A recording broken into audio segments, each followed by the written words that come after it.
ഹരേ കൃഷ്ണ. സർവം ശ്രീ രാധാകൃഷ്ണാർപ്പണമസ്തു.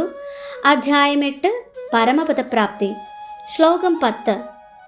പ്രയാണകാലേ മനസാചലേന ഭക്ത്യാ യുക്തോ യോഗബലേന ചൈവ ഭ്രുവോർമധ്യേ പ്രാണമാവേശ്യ സമ്യക് സതം പരം പുരുഷമുപൈതി ദിവ്യം. വിവർത്തനം. മരണസമയത്ത് യോഗനിഷ്ഠ പൂണ്ട് സ്ഥിരമനസ്കനായി പരിപൂർണ ഭക്തിയോടെ ഭൂമധ്യത്തിൽ പ്രാണവായുവിനെ ഉറപ്പിച്ചുകൊണ്ട് ഭഗവത് സ്മരണ ചെയ്യുന്നവൻ തീർച്ചയായും പരമപുരുഷനെ പ്രാപിക്കും. ഭാവാർത്ഥം: മരണവേളയിൽ മനസ്സിനെ ഭക്തിപൂർവം ഭഗവാനിൽ ഉറപ്പിക്കേണ്ടതാണെന്ന് ഈ ശ്ലോകത്തിൽ വ്യക്തമാക്കുന്നു.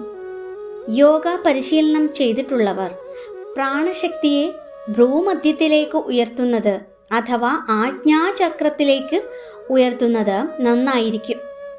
ഷഡാധാരങ്ങളിൽ ധ്യാനം നടത്തി ശീലിക്കുന്ന ഷഡ്ചക്ര യോഗത്തെയാണിത് സൂചിപ്പിക്കുന്നത്. ശുദ്ധഭക്തൻ ഈ യോഗ പരിശീലനം നടത്താറില്ല.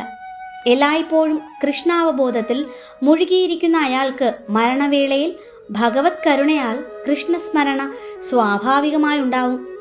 14-ാം ശ്ലോകത്തിൽ ഇത് വിവരിക്കുന്നുണ്ട്. യോഗബലേന എന്ന വാക്ക് സാരവത്താണിവിടെ.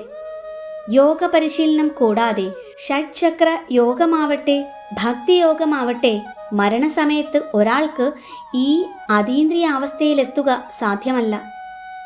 ആസന്ന മൃത്യുവായ ഒരാൾക്ക് പെട്ടെന്ന് ഭഗവാനെപ്പറ്റി സ്മരിക്കുവാനാവില്ല.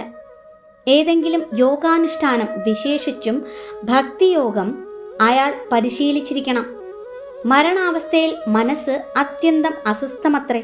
അതിനാൽ ഒരാൾ ജീവിതദശയിൽ തന്നെ യോഗചര്യയിലൂടെ അതീന്ദ്രിയ ഭാവം ശീലിക്കേണ്ടിയിരിക്കുന്നു. ശ്ലോകം 11.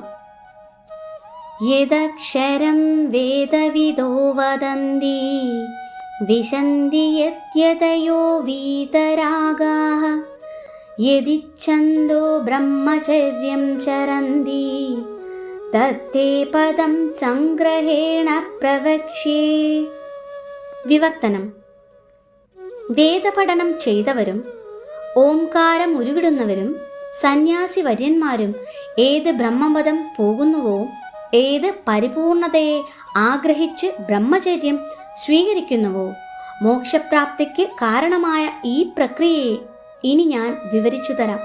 ഭാവാർത്ഥം: ഭ്രൂമധ്യത്തിൽ പ്രാണവായുവിനെ കേന്ദ്രീകരിച്ച് അനുഷ്ഠിക്കേണ്ടുന്ന ഷഡ്ചക്ര യോഗത്തെ ഭഗവാൻ അർജുനന് ഉപദേശിച്ചു.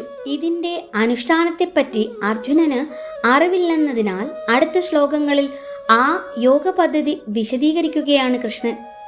ബ്രഹ്മം ഏകമാണെന്നിരിക്കലും വിവിധ ആവിർഭാവങ്ങളും വിവിധ മുഖങ്ങളുമുണ്ടതിന് എന്ന് ഭഗവാൻ പറയുന്നു. അവ്യക്തഗതവാദികൾക്ക്, വിശേഷിച്ചും ഓംകാരം അഥവാ അക്ഷരം ബ്രഹ്മം തന്നെയാണ്. പരിത്യാഗികളായ സന്യാസികളുടെ പ്രാപ്യപദമായ ഈ നിർഗുണ ബ്രഹ്മത്തെപ്പറ്റിയാണിവിടെ ഭഗവാൻ പ്രതിപാദിക്കുന്നത്. വൈദിക വിദ്യാഭ്യാസ പ്രകാരം ആദ്യേതാക്കൾ ആദ്യം മുതൽക്കേ ഓംകാരം ഉച്ചരിച്ച് ശീലിക്കുകയും ആത്യന്തിക നിർഗുണ ബ്രഹ്മത്തെക്കുറിച്ച് പഠിക്കുകയും ചെയ്യുന്നു. അവർ പൂർണ്ണ ബ്രഹ്മചര്യം ദീക്ഷിച്ചുകൊണ്ട് ഒരാധ്യാത്മിക ആചാര്യനോടൊപ്പം താമസിക്കും. ബ്രഹ്മത്തിൻ്റെ 2 ഭാവങ്ങളെ അവരിങ്ങനെ സാക്ഷാത്കരിക്കുകയാണ്. ആധ്യാത്മിക ജീവിതത്തിലെ പുരോഗതിക്ക് ഒഴിച്ചുകൂടാത്ത ഒരു പരിശീലനമാണിത്. ഇന്നാകട്ടെ അത്തരം ബ്രഹ്മചര്യ ജീവിതം സാധ്യമല്ല തന്നെ. വിദ്യാർത്ഥി ജീവിതത്തിൻ്റെ ആരംഭം മുതൽക്കേ ബ്രഹ്മചര്യം അനുഷ്ഠിക്കാൻ നിവൃത്തിയില്ലാത്ത വിധം ലോകത്തിലെ സാമൂഹ്യ ഘടനയ്ക്ക് അത്രയേറെ മാറ്റങ്ങൾ വന്നുകഴിഞ്ഞു. വിവിധ വിജ്ഞാന ശാഖകൾ കൈകാര്യം ചെയ്യുന്ന സ്ഥാപനങ്ങൾ ഇന്ന് ലോകത്തിലെവിടെയുമുണ്ട്.